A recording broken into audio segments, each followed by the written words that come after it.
Bien, hermanos, pues vamos a tener una reflexión breve en la palabra del Señor. En la palabra del Señor, y nos vamos al libro de Isaías, y yo os voy a decir una cosa en principio, que leyendo todo el libro de Isaías, que no lo vamos a leer esta mañana, del número 1 al 39 son versos y escritos que tienen que ver con acontecimientos relacionados con la historia de Israel, en vida del profeta Isaías, y también de los pueblos que lo rodeaban. Pero a partir del capítulo 40, el tono de este libro de Isaías cambia y se centra en dos cosas principalmente, que tampoco las vamos a ver en amplitud porque solamente es un resumen. En primer lugar, se trata del exilio babilónico y el regreso del remanente. Esa es la primera parte del libro de Isaías hasta el capítulo 40. Y del 40 en adelante ya nos habla del Mesías, nos habla de Jesús. Así que fijaros la cantidad de años antes de que naciera Jesús, ya Isaías nos da detalles de las figuras de nuestro Señor Jesucristo. Mirad, algunas veces nos preguntamos, ¿y cómo surge en la historia esto de que vengan los babilonios y se lleven a cautivo a Israel?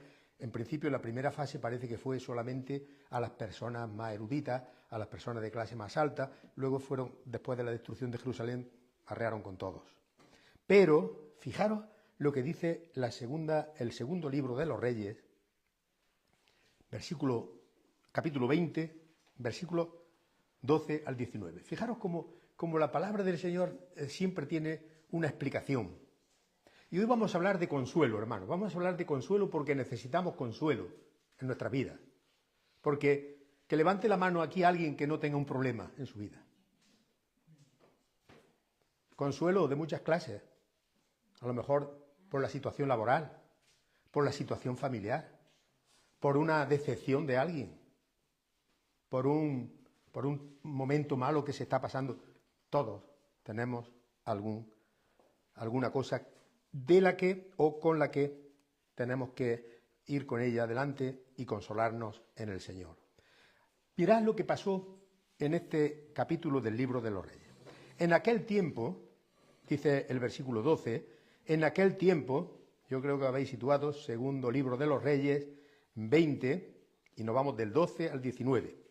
Dice, en aquel tiempo, Berodac Baladán, hijo de Baladán, rey de Babilonia, envió cartas y un regalo a Ezequías, porque oyó que Ezequías había estado enfermo.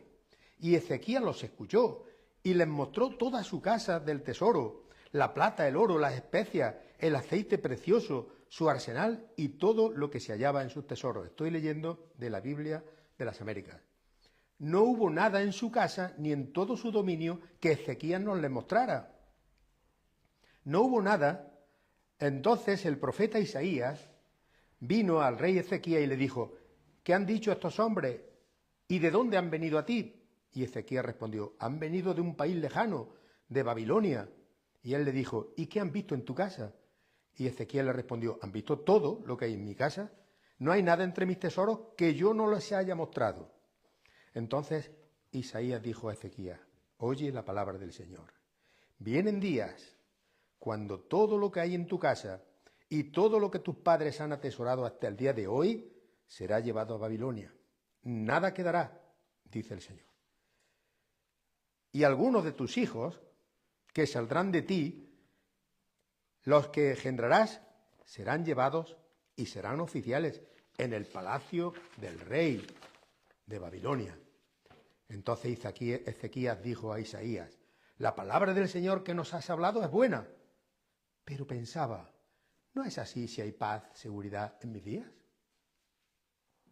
Fijaros qué cosa, ¿eh? Viene el rey de Babilonia y le enseña todo absolutamente. Israel tenía recursos en aquella época.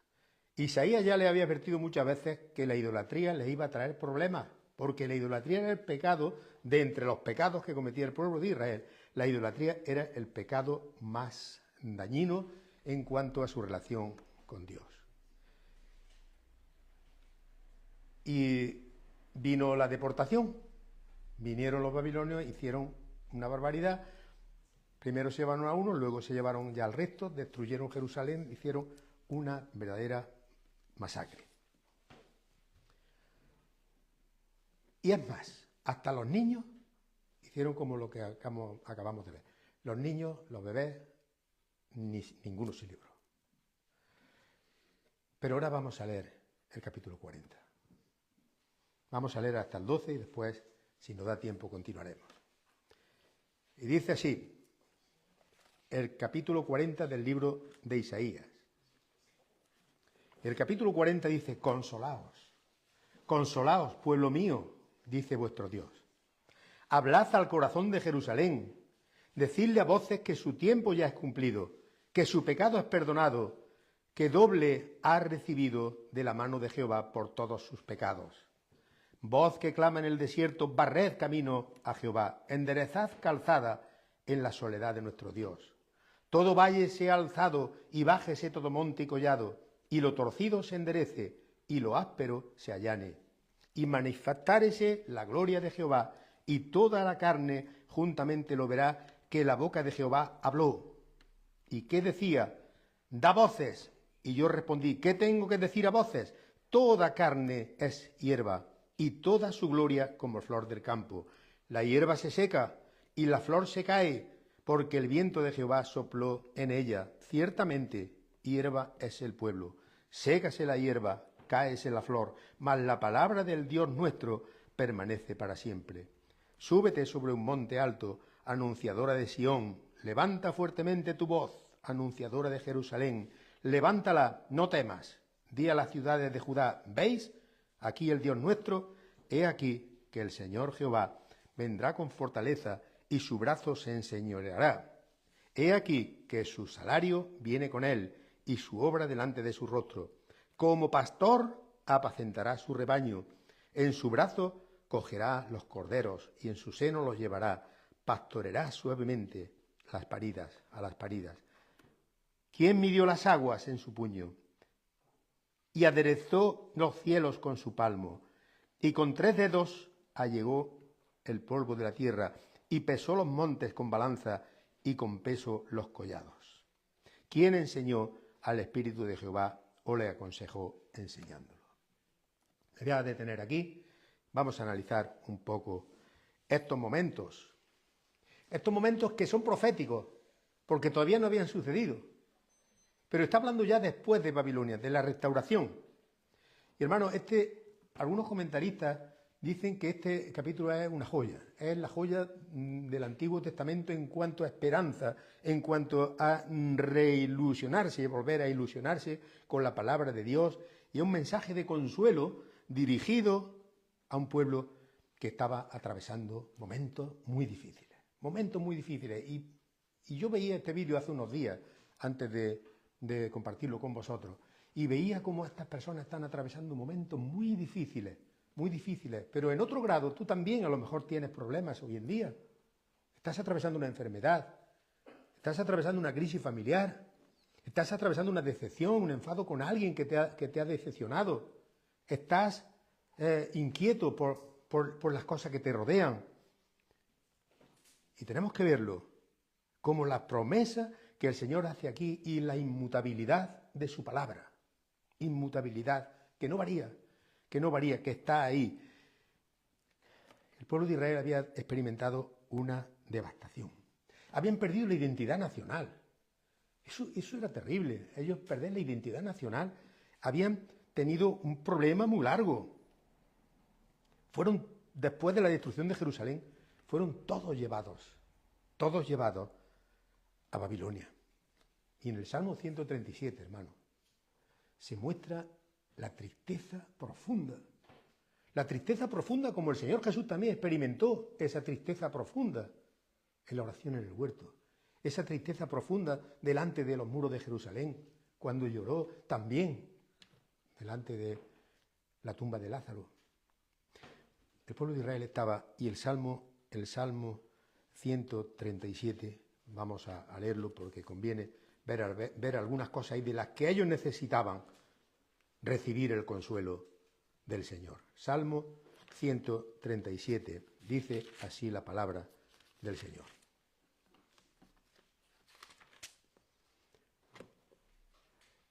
Junto a los ríos de Babilonia, allí nos sentábamos y aún llorábamos acordándonos de Sión. Sión es el nombre también de Jerusalén.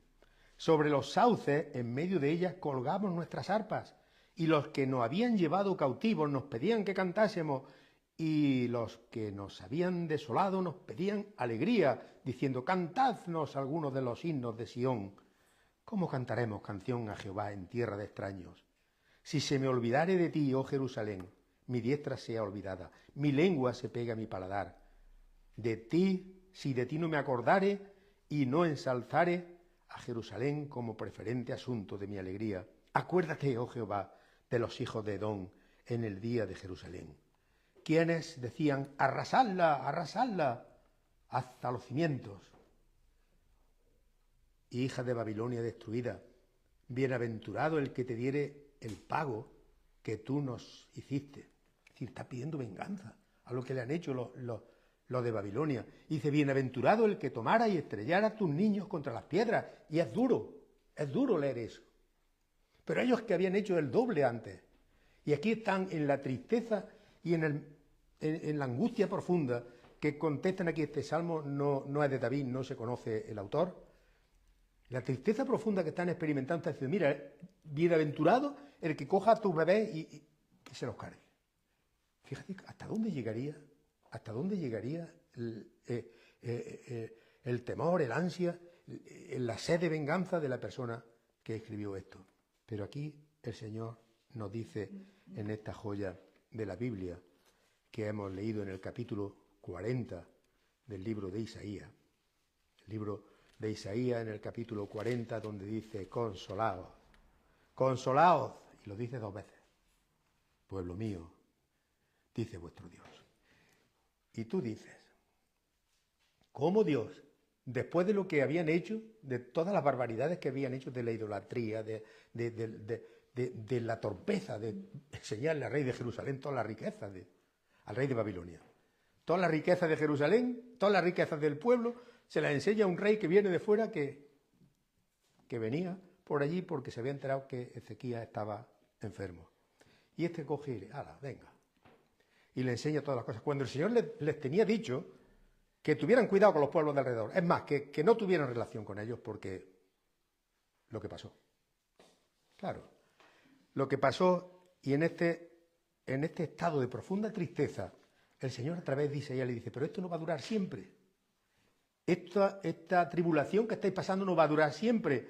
Consolaos, pueblo mío. Y dice el Señor, pueblo mío, pueblo mío. ¿Y por qué dice pueblo mío? ¿Y por qué dice pueblo mío?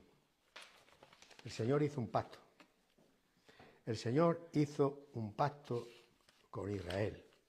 El Señor hizo un pacto con Jacob, con Abraham. Y en Levítico 26, versículo 2 dice, y andaré entre vosotros, y yo seré vuestro Dios, y vosotros seréis mi pueblo. Así que el Señor no puede contradecirse. A pesar de lo inicuo que eran, de lo malos, el Señor dice, pueblo mío, pueblo mío. Porque el Señor no puede contradecirse.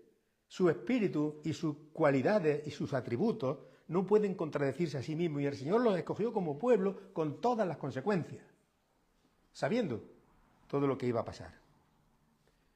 Sabiendo todo lo que iba a pasar. En el Éxodo capítulo 19, versículo 5 dice, ahora pues, si diereis oído a mi voz y guardareis mi pacto, vosotros seréis mi especial tesoro sobre todos los pueblos, porque mía es toda la tierra. Y le dice, vosotros me seréis reino de sacerdotes y gente santa. Y estas son las palabras que dirás hoy a los hijos de Israel. Fíjate, Dios tenía esa predilección por el pueblo de Israel. Era su pueblo escogido. Era su pueblo escogido. Y aquí vemos cómo el Señor no se ha olvidado de su promesa. Consolaos, consolaos, pueblo mío. Y esto lo está diciendo Isaías en un momento, cuando están pasándolo muy mal. Cuando se le ha privado de familiares que han perdido. Cuando se le ha privado de riqueza. Cuando se le ha privado de todo lo básico y elemental de la vida de una nación. Dice en 2 de Corintios, cuando vemos estos consuelos de la palabra de Dios. En 2 de Corintios, capítulo 1, versículos de 3 a 4. Bendito sea Dios y Padre de nuestro Señor Jesucristo, Padre misericordioso y Dios de toda consolación, quien nos consuela en todas nuestras tribulaciones, para que con el mismo consuelo que de Dios hemos recibido, también nosotros podamos consolar a todos los que sufren. Pablo aquí habla del Dios de toda consolación. Y el Dios de toda consolación está presente siempre en los momentos de su pueblo, en los momentos de sus creyentes, en los momentos de los que le siguen, en los momentos de aquellos que han aceptado a nuestro Señor Jesucristo como único y suficiente Salvador. Dice, vosotros me seréis un reino de sacerdotes y gente santa. Y dice el Señor expresamente, estas son las palabras que tú vas a decir a los hijos de Israel. Y aquí le está diciendo, bueno, habéis hecho mal, habéis sido acreedores de un juicio severo, pero Dios perdona, pero Dios va a salvar esa circunstancia, y dice, voz del que clama en el desierto. Estas palabras no suenan de Juan el Bautista, ¿verdad? Voz del que clama en el desierto. Barred camino o preparad camino al Señor, enderezad la senda en la soledad a vuestro Dios. Es decir, aquí está diciendo, iros ya preparando, que el Señor va a mostrar su poder, que os vais a ir ya pronto, que el Señor os ha perdonado, ya habéis pagado ahí vuestros problemas, ya. Preparad el camino, significa remover obstáculos, quitar las piedras del camino. Sabemos que Ciro, rey de Persia, después de un edicto para que los judíos que quisieran pudieran volver a su país. Y decimos, qué bueno Ciro. Bueno, Ciro era un político. Y él veía que el poder de Egipto estaba creciendo. Y las especulaciones, porque esto no podemos interpretarlo como palabra de Dios, sino especulaciones de los historiadores, dicen que Ciro quería que Israel se restaurara para así tener un freno al poder de Egipto. Pero sea como fuera, estaba todo controlado por las manos de Dios. Y Ciro dio ese permiso a los judíos para que volvieran a su país. Por lo tanto, preparad el camino al Señor, enderezad la senda en la soledad de nuestro Dios. Todo valle sea alzado, y bájese todo monte y collado, y lo torcido se enderece, y lo áspero se allane. Montaña, valle, torcido, recto. Vemos ahí palabras antagónicas. Todo valle, toda montaña. Sabéis que las montañas, en el mundo antiguo, y hoy también, representan el poder, representan la altura, representan la potencia. Ayer estaba yo en Jaén, en la plaza de Santa María, y veía los cerros que hay por detrás, los del Castillo, el Jamalcú, el otro, y yo decía, qué barbaridad, qué impresionante que es una montaña cuando la ve así de cerca, en toda su amplitud. Pues está hablando de las montañas, del poder de las montañas, pero esto también puede representar nuestro orgullo, puede representar nuestra prepotencia, puede representar lo que nosotros nos creemos de nosotros mismos, que ya se ha hablado aquí esta mañana algo de eso. Y los valles representan la depresión. Cuando estamos en ese momento bajo, cuando estamos en ese momento que no vemos nada derecho, cuando estamos en ese momento que vemos todo oscuro. Y dice el Señor, consolaos, consolaos, pueblo mío. Y esas palabras, hermanos, valen para ti también y para mí. Y has perdido un familiar, estás atravesando una enfermedad, tienes incertidumbre laboral, tienes problemas familiares, alguien te ha decepcionado, alguien se ha portado contigo de una forma que tú no esperabas, ni te la mereces quizás. Pero aquí dice que los valles se alcen y los montes se bajen. ¿Para qué? Para conseguir una planicie, para conseguir una llanura en donde nadie hay más que nadie. Porque el Señor no hace acepción de personas. Y nuestros valles de las dudas, de las inseguridades, de los miedos, el Señor nos llama a que nivelemos nuestro corazón, a remover, a quitar del camino todo lo que impide que Él obre en nuestras vidas. Y esto es serio. cuando preparamos el camino al Señor, cuando el Bautista decía, preparad el camino al Señor, quiere decir, no le pongáis obstáculos, no le pongáis obstáculos al Señor. ¿Cuántos obstáculos ponemos al Señor cada día nosotros? ¿Cuántos obstáculos presentamos delante del Señor? Ay, Señor, a mí me gustaría servirte todo lo que pueda, pero luego viene cualquier cosilla y la prefiero a ti. Aquí tenemos que todos poner la mano en nuestro corazón. Así que cuando preparamos, pedimos que nuestra vida sea apacible para que el Espíritu Santo pueda trabajar en nosotros. Y esto no es mérito nuestro. Esto lo hace el poder de Dios. El poder de Dios que hace a una persona luchar contra dificultades para estar siempre firme en la palabra de Dios, no es mérito tuyo. Aunque tú pongas también de tu parte. Pero el mérito es del Señor y de su Espíritu Santo, que te mueve a hacer eso. Y por eso, en los detalles, a lo mejor que parecen para nosotros de índole menor, nos damos cuenta de nuestro compromiso con el Señor. Es como un termómetro que va nivelando cuál es nuestro compromiso con el Señor. En pequeños detalles, a lo mejor, en pequeños detalles que se convierten, lógicamente, en grandes detalles. No es mérito nuestro. El Señor quiere para su iglesia vidas cambiadas. Y si hay una persona humilde después de Jesús, lógicamente, en el Nuevo Testamento, una persona humilde es Juan el Bautista. ¿Sabéis lo que dijo en el capítulo 3, versículo 30 del libro del Evangelio de Juan?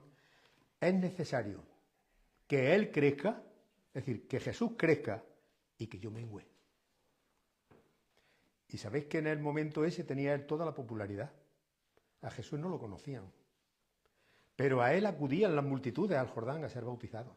Y Él les hablaba del arrepentimiento y le hablaba de todos los pecados que habían cometido. Y Él dice, es necesario que Él crezca, que Jesús crezca y que yo mengüe. ¿Quién ha dicho eso de aquí? ¿Quién le decimos al Señor, Señor, que yo mengüe, que mis teorías y mis historias mengüen y que tú crezcas en mí cada día? ¿Se lo ha dicho el Señor eso así, en oración, o con otras palabras, pero queriendo decir lo mismo? Dice Juan que él reconoce con esta frase, su ministerio es preparatorio, es una antorcha, es un fuego que alumbra cuando él dice, he aquí el Cordero de Dios que quita el pecado del mundo, cuando vio a Jesús, del cual yo no soy digno ni desabrochar los cordones de sus sandalias. Dice que decía la voz, aquí en el libro de Isaías, da voces, y yo respondí, ¿qué tengo que decir a voces? Porque toda carne es hierba, es decir, todo ser humano es nada, es hierba.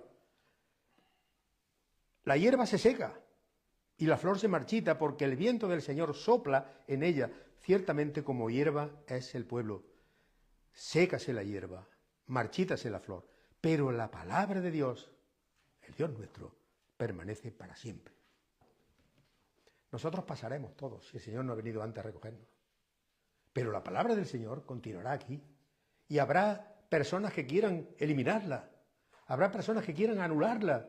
Habrá personas que incluso nos lleven a los tribunales por decir cosas que no les conviene oír hoy en día a la sociedad. Y puedo poner ejemplos concretos, pero voy a evitarlos. ¿Qué tengo que decir? Pues eso, que la vida es nada, que la hierba se seca y que se marchita la flor, pero la palabra de Dios permanece para siempre. Y aquí vemos nuestra fragilidad. Aquí es donde realmente vemos lo que somos. La hierba, hace unos días, estaba todo verde. Por algunos sitios ya, por nuestros campos de alrededor, ya está amarilla. Se secará. Perderá su esplendor. Las flores están ahora en su auge. Cuando lleguen los calores de julio, vamos a ver qué pasa, si no hay quien la riegue. En medio de esta vida transitoria, de esta transitoriedad, La palabra de Dios permanece para siempre. Hermano, a mí eso me da seguridad.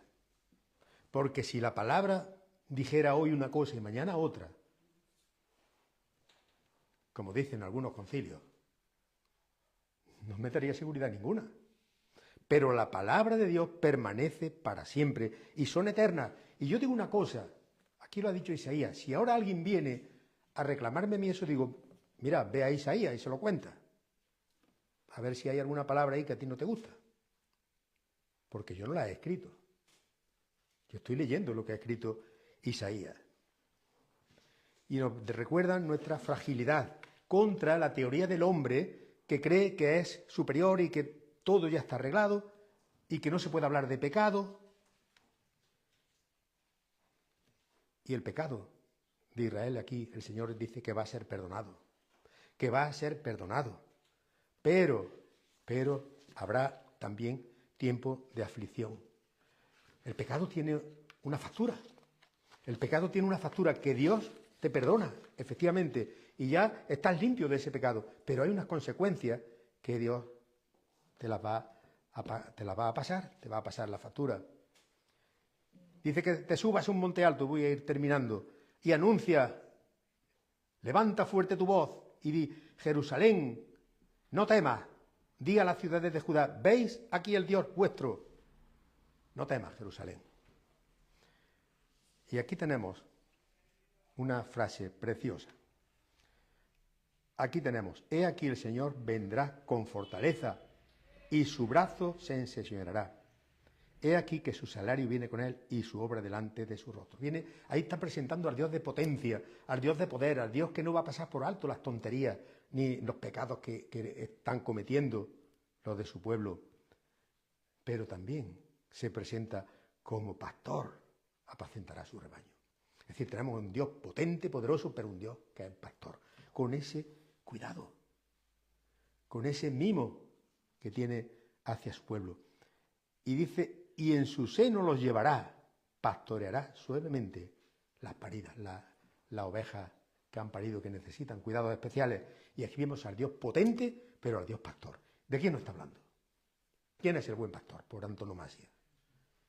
¿Quién es el buen pastor? El que da su vida por las ovejas, nuestro Señor Jesucristo. La inmensidad de Dios, cuando dice que midió las aguas en su mano, caben todas las aguas de la tierra, y los cielos con su palmo. Con 3 dedos juntó el polvo de la tierra, y pesó los montes con la balanza, y con pesas los collados. Versículo 12. A partir de ahí, hermanos, os recomiendo que leáis todo lo que resta para el final del capítulo, porque va a desplegar una serie de imágenes asombrosas que describen la grandeza de Dios, la inmensidad de Dios y todo lo que quiere expresarnos también acerca de la inutilidad de las cosas superfluas, de las cosas que hacemos nosotros como ídolos nuestros y que no son prácticamente nada. La fortaleza de Dios. ¿Por qué dice eso Jacob? Y ya con esto voy a terminar. Mi camino está escondido de Jehová y de Dios pasó mi juicio. Cuando se creen que Dios los ha abandonado. Cuando nos creemos que ya Dios no escucha nuestras oraciones. Cuando nos creemos que estamos orando y que nuestras oraciones no atraviesan el techo.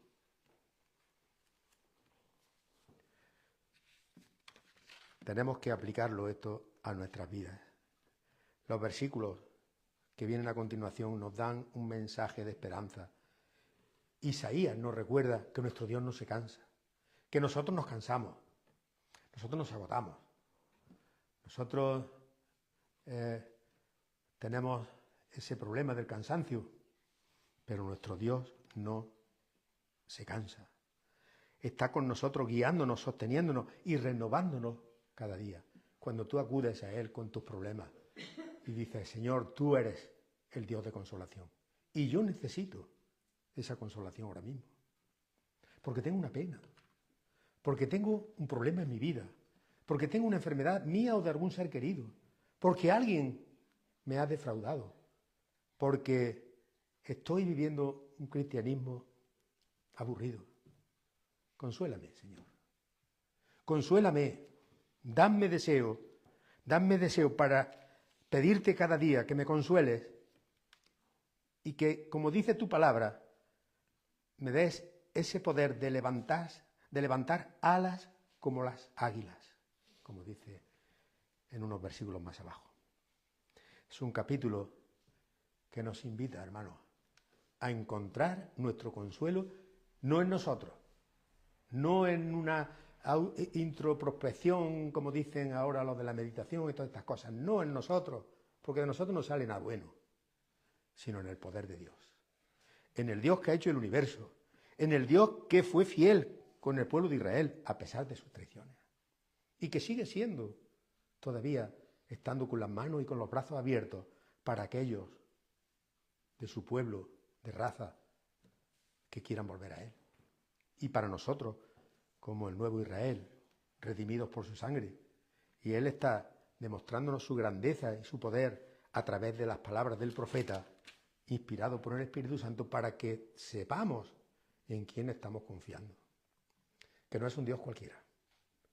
Que no es un Dios que va por ahí haciendo pues, cosas espectaculares para que la gente los vea. No. Vemos el Dios del universo. El Dios del universo. Y dicen los que están estudiando a fondo el universo que cuando hayan una respuesta de algo salen 5 preguntas más. Así que el escrutinio del universo, la exploración del universo no va a terminar. No va a terminar porque el Señor es inmenso, el Señor es infinito y el universo es la obra de sus manos. Y nosotros estamos confiados en ese Dios. Y a Él le pedimos consuelo. Y mi consuelo y mi refugio viene del Señor, que hizo los cielos y la tierra. Que el Señor nos bendiga en esta mañana.